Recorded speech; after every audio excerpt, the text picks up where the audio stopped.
നമുക്ക് കിരണിന്റെയും കല്യാണിയുടെയും നാളത്തെ നല്ലൊരു കഥ കേട്ടാലോ? അതിനു മുമ്പ് ഒരു കാര്യം പറഞ്ഞോട്ടെ. ഇന്നലെ വീഡിയോസും കാര്യങ്ങളും ചാനലിനകത്ത് അപ്ലോഡ് ചെയ്ത സമയത്ത് സൗണ്ട് തീരെ കുറവായിരുന്നു കേട്ടോ. അപ്പോൾ ഒരു ഫംഗ്ഷൻ നടക്കുന്ന വീട്ടിലായതുകൊണ്ട് അധികം ഒച്ചത്തിൽ സംസാരിക്കാൻ പറ്റില്ലാത്തതുകൊണ്ട് ഞാൻ ശബ്ദം കുറച്ച് സംസാരിച്ചാണേ. എന്താണെങ്കിലും ഇന്ന് മുതൽ നല്ല ശബ്ദത്തിൽ തന്നെ വീഡിയോസും കാര്യങ്ങളും ഞാൻ ചാനലിനകത്ത് അപ്ലോഡ് ചെയ്യാം കേട്ടോ. അതോടൊപ്പം തന്നെ ആദ്യമായി കാണുന്നവരാണെങ്കിൽ ചാനൽ ഇഷ്ടപ്പെട്ട ഒന്ന് സബ്സ്ക്രൈബ് ചെയ്യാൻ മറക്കരുതേ. വീഡിയോ ഇഷ്ടപ്പെടുവാണെങ്കിൽ നിങ്ങൾ ഹൈപ്പ് ചെയ്യാനും മറക്കരുത് കേട്ടോ. അങ്ങനെ ഒടുവില് സരിയു പോലീസ് സ്റ്റേഷനിൽ വന്ന് മനോഹറിനെ വെല്ലുവിളിച്ചിട്ട് ഇറങ്ങി പോവുകയാണ്. നിന്നെ ഞാൻ ജീവിക്കാൻ സമ്മതിക്കില്ലടാ, നിന്നെ ഞാൻ തീർത്ത് കളയൂന്നൊക്കെ പറഞ്ഞിട്ട്. പക്ഷെ ഈ വെല്ലുവിളികളൊന്നും കേട്ടിട്ട് മനോഹറിന് തോന്നിയില്ല. കാരണം മനോഹറിനറിയാം ഇവളെന്താ ഏതാ എങ്ങനെയാന്നൊക്കെ. ഇനിയിപ്പോൾ ഇവളോടൊപ്പം തനിക്കൊരു ജീവിതം ഉണ്ടാകാനും പോകുന്നില്ല. പക്ഷേങ്കില് കിരൺ സാറിന് കല്യാണി മാഡത്തിന് ഒരാപത്തും ഉണ്ടായിക്കൂടാ. തൻ്റെ മോളെ കൊണ്ടുവന്ന് കാണിക്കുന്ന ഇനി അവർക്ക് എന്തെങ്കിലും ആപത്ത് സംഭവിച്ചിട്ടുണ്ടെങ്കിൽ തൻ്റെ മോളുടെ കാര്യവും തീർന്നു. വിക്രം പുറത്തിറങ്ങിയിട്ടുണ്ടെങ്കിൽ അതിനേക്കാളും വലിയ ആപത്താന്നുള്ള കാര്യം അറിയാം. ഇതൊക്കെ ഓർത്തിട്ടായിരുന്നു മനോഹറിന്റെ ടെൻഷൻ. പിന്നീട് സരിയു പുറത്തേക്ക് പോയതിന് ശേഷമാണ് കിരണും കൺമണി മോളും കൂടെ പുറത്തേക്ക് ഇറങ്ങി വരുന്നത്. അവര് പോലീസ് സ്റ്റേഷനിലുണ്ടായിരുന്നു. സരിയു വന്നു കണ്ടു കഴിഞ്ഞപ്പം SI ആണ് അവരെ അങ്ങോട്ട് മാറ്റിയത്. കാരണം അവിടെ വെച്ച് കിരണിനെയും കൺമണി മോളെയും കൂടെ സരിയു കണ്ടിട്ടുണ്ടെങ്കിൽ പ്രശ്നമാവുമെന്ന് കിരൺ അറിയായിരുന്നു. അതുകൊണ്ടാണ് കിരൺ സാറിനോട് പറഞ്ഞ് എവിടെയെങ്കിലും ഒന്ന് എനിക്കൊന്ന് മാറി നിൽക്കാനായിട്ട് പറ്റുമോന്ന്. ഒടുവിൽ കിരൺ പുറത്തേക്ക് വന്നു കഴിഞ്ഞപ്പോൾ സിയ ചോദിച്ചു, എന്താടോ തനിക്കെന്താ സരുവിനെ പേടിയാണോന്ന് ചോദിച്ചു കിരണിനോട്. പേടിയായിട്ടല്ല സാറേ, കൺമണി മോളെ കൊണ്ടുവന്ന് മനോഹരനെ കാണിച്ചെന്നറിഞ്ഞാല് അവൾ എന്ത് ചെയ്യുന്നത് പറയാൻ പറ്റില്ല. ചിലപ്പം എൻ്റെ വീട്ടിൽ നിന്ന് കൺമണി മോളെ ചിലപ്പം മാറ്റിന്നിരിക്കും, അവൾ പിടിച്ചുകൊണ്ട് പോയെന്നിരിക്കും. എൻ്റെ അച്ഛനും അമ്മയ്ക്ക് മോളെന്ന് വെച്ചാൽ ഭയങ്കര ജീവനാണ്. അത് മാത്രമല്ല അവരിപ്പം സ്വന്തം കുഞ്ഞിനെ പോലെ ഇവളെ കരുതുന്നേ. ഇവള് പോയിട്ടുണ്ടെങ്കിൽ ഇവളെ സരിയോ ഒന്ന് കൂട്ടിക്കൊണ്ട് പോയിട്ടുണ്ടെങ്കിൽ അവർക്ക് സഹിക്കാൻ പറ്റുന്ന കാര്യമില്ല. ചിലപ്പോൾ അങ്ങനെ കൊണ്ടുപോയിട്ടുണ്ടെങ്കിൽ ഇവള് പേര് ചിലപ്പോൾ അവരെ പിന്നീട് കുഞ്ഞിനെ കാണിച്ചത് പോലും വരത്തില്ല എന്ന് പറഞ്ഞു. അവൾക്ക് ദേഷ്യമാണ്. മനോഹറിന് ഒരു കാരണവശാലും കുഞ്ഞിനെ കാണിക്കില്ലെന്ന് ഞങ്ങളോട് പലവട്ടം പറഞ്ഞിട്ടുണ്ട്. അത് അറിഞ്ഞു കഴിഞ്ഞിട്ടുണ്ട് അവൾക്ക് സഹിക്കാൻ പറ്റില്ല എന്ന് പറഞ്ഞു. എടോ അങ്ങനെയാണ് പിന്നെ എന്തിനാ താൻ കുഞ്ഞിനെ കൊണ്ടുവന്ന് കാണിക്കാൻ വന്നെന്ന് ചോദിച്ചു. കിരൺ പറഞ്ഞു, മനോഹറിനെ കൊണ്ടുവന്ന് കാണിക്കാതിരിക്കാൻ പറ്റില്ല സാറേ. മനോഹറിന് അത്രയ്ക്ക് സ്നേഹമാണ് കുഞ്ഞിനോട്. ആ കുഞ്ഞിന് വേണ്ടിയിട്ട് മാത്രം ഇപ്പം അവൻ ജീവിച്ചിരിക്കണേന്ന് തോന്നും. ശരിക്കും അവനിപ്പോൾ ചെയ്തിരിക്കുന്ന ഒരു പുണ്യപ്രവൃത്തി. അവൻ്റെ മനസ്സിന് നല്ല മാറ്റമുണ്ട്. അവൻ്റെ സാഹചര്യമാണ് അവനെ അങ്ങനെ ആക്കി കളഞ്ഞത്. ഒരുപക്ഷെ അവൻ അത്തരം ക്രൂരതകളൊക്കെ പെൺകുട്ടിയോട് ചെയ്തിട്ടുണ്ടെങ്കിൽ ഓരോരുത്തർ സ്നേഹിച്ച് വഞ്ചിച്ചിട്ടുണ്ടെങ്കിൽ അതവന് അന്നുണ്ടായ അവൻ്റെ ചെറുപ്പകാലത്തുണ്ടായ അനുഭവം കൊണ്ട് മാത്രമായിരുന്നു. പക്ഷെ ഇപ്പോഴങ്ങനെയല്ല, അവന് നല്ല മനമാറ്റമുണ്ട്. അവൻ നല്ലൊരു ജീവിതം ആഗ്രഹിക്കുന്നുണ്ടായിരുന്നു. ഈ സമയത്ത് സിയെ പറഞ്ഞ് എന്നിട്ടാണോ അവൻ ആ ഗംഗാപ്രസാദിനെ തീർത്തേ? സാറേ അവൻ തീർത്തില്ലായിരുന്നെങ്കിൽ ഞാൻ ആരെങ്കിലും തീർത്തരാം. ശരിക്കും പറഞ്ഞാൽ അവനെ ഗംഗയെ തീർത്താൽ എനിക്ക് സങ്കടം ഉണ്ടെന്ന് പറഞ്ഞു. അത് കേട്ടപ്പോൾ സിഐ പറഞ്ഞു, അല്ല ഈ പറയുന്ന സരയു അവള് നല്ലവളായിരുന്നെങ്കിൽ ഇനിയെങ്കിലും മനോഹർ തിരികെ വരുമ്പോൾ അവനൊരു ജീവിതം കൊടുക്കില്ലെന്ന് ചോദിച്ചു. കിരൺ പറഞ്ഞു, അതൊന്നും നടക്കുന്ന കാര്യമല്ല സാറേ. ഇതിനെക്കുറിച്ച് ഞങ്ങൾ അവളോട് സംസാരിച്ച ഞാനും കല്യാണമൊക്കെ. പിന്നെ ഈ സരിയു പണ്ട് അത്ര നല്ലതൊന്നും ആയിരുന്നില്ല എന്ന് പറഞ്ഞു. ആയിരുന്നില്ലെന്നോ? ആ സാറിന്റെ ചരിത്രമൊന്നും അറിയാത്തോണ്ടാ. സരിയും മരിച്ചുപോയ എൻ്റെ അമ്മാവൻ രാഹുലും ഇവരെല്ലാരും ചേർന്നിട്ട് പലവട്ടം കല്യാണിയെ ഇല്ലാതാക്കാൻ ശ്രമിച്ചിട്ടുണ്ട്, കൊല്ലാൻ ശ്രമിച്ചിട്ടുണ്ട്. ഒന്നും രണ്ടും അല്ല, പലവട്ടം. അതുപോലെ തന്നെ എൻ്റെ ആൻറ്റി എല്ലാവരും കൂടെ ചേർന്നിട്ട് അന്നൊക്കെ കല്യാണിയോടും എന്നോടും ഒക്കെ ഭയങ്കര ദേഷ്യമായിരുന്നു. കല്യാണി എൻ്റെ ജീവിതത്തിലേക്ക് വന്ന് അവൾക്കൊട്ടും ഇഷ്ടപ്പെട്ടിട്ടുണ്ടായിരുന്നില്ല. അങ്ങനെയാണ് പിന്നീട് ഇവള് മനോഹരനെ വിവാഹം കഴിക്കുന്നത്. അതും എൻ്റെ അമ്മാവൻ രാഹുൽ കൊണ്ടുവന്ന ആലോചനയും കാര്യങ്ങളൊക്കെ ആയിരുന്നു. ഈ സമയം സിയെ പറഞ്ഞു, ഓഹോ എന്നിട്ടാണോ ഇവളിപ്പോൾ വലിയ ആള് കളിച്ച് നടക്കുന്നത്? അങ്ങനെയാണെങ്കിൽ അവൾ ഒരിക്കലും സഹതാപം അർഹിക്കുന്നില്ല. കാരണം അവനും അവളും മനോഹറും തമ്മിൽ എന്താ വ്യത്യാസം ഇരിക്കുന്നത്? രണ്ടുപേരും തുല്യ ദുഃഖിതരല്ലേന്ന് ചോദിച്ചു. കിരൺ പറഞ്ഞു, അത് ശരിയാ. പക്ഷേ എങ്കിൽ അവളോട് കാര്യങ്ങൾ പറഞ്ഞ് മനസ്സിലാക്കാൻ ബുദ്ധിമുട്ടാ. ഇപ്പൊ അവൾക്ക് മനോഹറിനെ കണ്ണെടുത്താൽ കാണത്തില്ല. മനോഹർ അവളോട് ചതി എന്നും പറഞ്ഞ് നടക്കുന്നേ. എടോ കിരണേ, അതെങ്ങനെ ചതിയാവും? അവള് കല്യാണിയൊക്കെ പലവട്ടം കൊല്ലാൻ ശ്രമിച്ചിട്ടുണ്ട്. അവളും അതുപോലെ ഒരു ഫ്രോഡ് തന്നെ ആയിരുന്നല്ലോ. ഇപ്പോഴല്ലേ അവൾക്ക് ഈ മനമാറ്റം ഉണ്ടായിരിക്കണേ. അപ്പൊ പിന്നെ മനോഹർ മാറിക്കഴിഞ്ഞിട്ടുണ്ടെങ്കിൽ അവർക്ക് രണ്ടുപേർക്കും പരസ്പരം ഒന്ന് ജീവിച്ചുകൂടെ, ഒന്ന് സംസാരിച്ചുകൂടെ എന്ന് ചോദിച്ചു. സാറേ അതിനെക്കുറിച്ചൊക്കെ സംസാരിച്ച, പക്ഷെ അത് നടക്കുന്ന കാര്യമല്ല.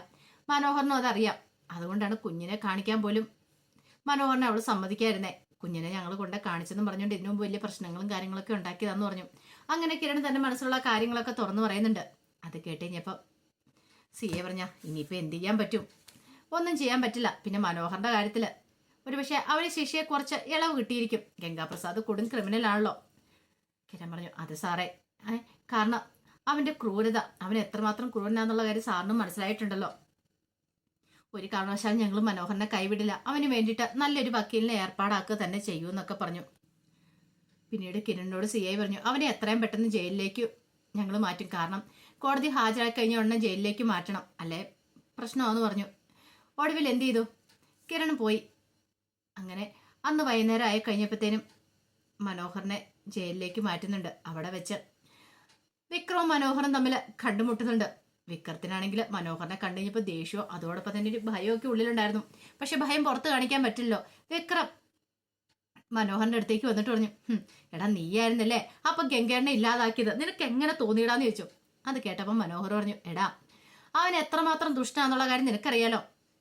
നിന്റെ സഹോദരി കല്യാണി മാഡത്തിനെ കിരൺ സാറിനെയൊക്കെ ഇല്ലാതാക്കാൻ ശ്രമിച്ച അല്ല പറഞ്ഞിട്ട് കാര്യമില്ല, നിനക്കൊന്നും അവരോട് സ്നേഹമില്ലോ അല്ലേന്ന് ചോദിച്ചു. വിക്രം പറഞ്ഞു, ഇല്ലടാ അവരെ കൈ കിട്ടിയാൽ ഞാൻ തീർത്ത് കളയുമെന്ന് പറഞ്ഞു. മനോഹർ പറഞ്ഞു, ഇതൊക്കെ കൊണ്ടാടാ ഞാൻ അവനെ തീർത്ത ആ ഗംഗാപ്രസാദിനെ. പിന്നെ ഞാൻ ഇങ്ങോട്ടേക്ക് വന്നിട്ടുണ്ടെങ്കിൽ നിങ്ങളെല്ലാരും കൂടെ ചേർന്ന് എന്നെ തീർക്കുമെന്ന് എനിക്കറിയായിരുന്നു. അവനായിരുന്നല്ലോ നിങ്ങളുടെയൊക്കെ ബലം. ആ രാഹുലും ഗംഗാപ്രസാദും ചേർന്നിട്ട് എന്നെ ഏതാണ്ട് ചെയ്യുമെന്നൊക്കെ പറഞ്ഞല്ലേ നീ വലിയ വീരവാദം മുഴക്കൊണ്ടിരുന്നേ. ഇപ്പൊ എങ്ങനെ ഇരിക്കുന്നു? ഒരു കാര്യം ഞാൻ പറഞ്ഞേക്കാം, പരോളിന് ഇറങ്ങിയിട്ട് വേണ്ടാത്ത പണി എന്തെങ്കിലും ചെയ്യാനാ ഭാവമെങ്കിലും കിരൺ സാറിനെ കല്യാണി നടത്തിയൊക്കെ അപകടത്തിൽപ്പെടുത്താനാ നിന്റെ ശ്രമമെങ്കിലും പിന്നെ നീ തിരിച്ച് ജയിലിലേക്ക് കയറി വരുമ്പോ നിന്നെ ജീവനോടെ ഞാൻ വെച്ചേക്കില്ല, നിന്നെ ഞാൻ തീർത്ത് കളയും. ഈ പറയുന്ന ഗംഗാപ്രസാദിന്റെ അനുഭവം തന്നെയായിരിക്കും നിനക്ക് ഉണ്ടാകാൻ പോകുന്നതെന്ന് പറഞ്ഞു. അത് കേട്ടും വിക്രം പറഞ്ഞു, നിനക്ക് അത്രയ്ക്ക് ധൈര്യമുണ്ടോ? ഉണ്ടടാ, ഇപ്പൊ എനിക്ക് കൊന്നറപ്പ് മാറി, അതുകൊണ്ട് എനിക്ക് നല്ല ധൈര്യമുണ്ട്, എന്ത് വേണേലും ഞാൻ ചെയ്യുമെന്ന് പറഞ്ഞു. പിന്നെ മര്യാദയ്ക്ക് അടങ്ങി ഒതുങ്ങി പരോളിൽ ഇറങ്ങിയിട്ട് കയറി വരുവാണെങ്കിൽ നിനക്ക് കൊള്ളാന്ന് പറഞ്ഞു. വിക്രത്തിന് സഹിക്കാൻ പറ്റുന്നല്ലോ അപ്പുറമായിരുന്നു. കാരണം ഇവൻ ചെയ്യുമെന്ന് പറഞ്ഞ് ചിലപ്പോൾ ചെയ്താലോ എന്നൊരു ചിന്തയായിരുന്നു മനസ്സിൽ. ആ സമയത്ത് സഹതടവുകാരൻ വന്നിട്ട് പറഞ്ഞു, എന്നാലും മനോഹരെ നിന്നെ സമ്മതിച്ചു തന്നിരിക്കുന്നു കേട്ടോ, നീ അവനെ തീർക്കുമെന്ന് ഞങ്ങൾ ആരും പ്രതീക്ഷിച്ചില്ല. അവൻ ഭയങ്കര ശക്തിമാനല്ലേന്ന് ചോദിച്ചു. എന്നിട്ട് നീ അവനെ തീർത്ത് കളഞ്ഞില്ലേന്ന് ചോദിച്ചു. മനോഹർ പറഞ്ഞു, എത്ര ശക്തി ഉള്ളവനാണ് ശരി, നമുക്ക് ബുദ്ധി ഉണ്ടെങ്കിൽ നമുക്ക് അവരുടെ മുന്നിൽ പിടിച്ചു വയ്ക്കാൻ പറ്റും ചേട്ടാ. അതൊക്കെ എൻ്റെ അനുഭവത്തിൽ നിന്ന് ഞാൻ പഠിച്ച കാര്യങ്ങളാണെന്നും പറഞ്ഞുകൊണ്ട് മനോഹർ അങ്ങോട്ട് പോയി. ആ സമയത്ത് സഹതടവുകാരൻ വിക്രത്തോട് പറഞ്ഞു, സൂക്ഷിച്ചോ, അവൻ നിന്നെ വെല്ലുവിളിച്ചിട്ടുണ്ട് അറിയാലോ, എന്താ സംഭവിക്കാൻ പോകുന്നതെന്ന്. വിക്രം പറഞ്ഞു, എനിക്ക് പേടിയൊന്നുമില്ല, എനിക്കറിയാം എന്ത് ചെയ്യണമെന്നും പറഞ്ഞുകൊണ്ട്. കാരണം വിക്രം പരോളിന് ഇറങ്ങാൻ പോവാണ് പിറ്റേ ദിവസം. പരോളിന് ഇറങ്ങിയിട്ടുണ്ടെങ്കിൽ കല്യാണിയൊക്കെ തീർക്കണം എന്നൊരു ചിന്തയായിരുന്നു വിക്രത്തിന്റെ മനസ്സിലുണ്ടായിരുന്നേ. ഇതേ സമയത്ത് കല്യാണി മുറിയിലിരിക്കുകയാണ്. അപ്പൊ കല്യാണിക്ക്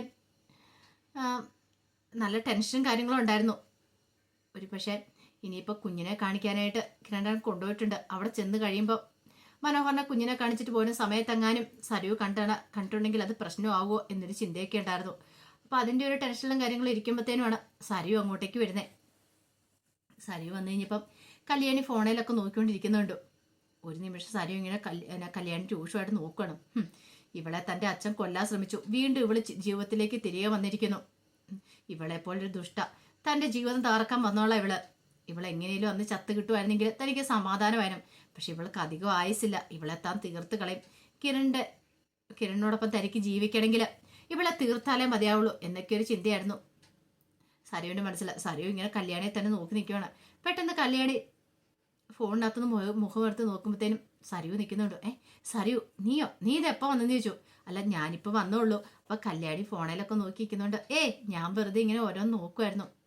പിന്നീട് സരയു ഒന്നും അറിയത്തില്ലാത്ത മടിച്ചു ചോദിച്ചു, ഇപ്പം എങ്ങനെയുണ്ട് കല്യാണിന്ന് ചോദിച്ചു. കുഴപ്പമില്ല, വേദനയൊക്കെ കുറഞ്ഞു എന്ന് ചോദിച്ചു. ഇപ്പം വേദനയൊക്കെ കുറവുണ്ടെന്ന് പറഞ്ഞു.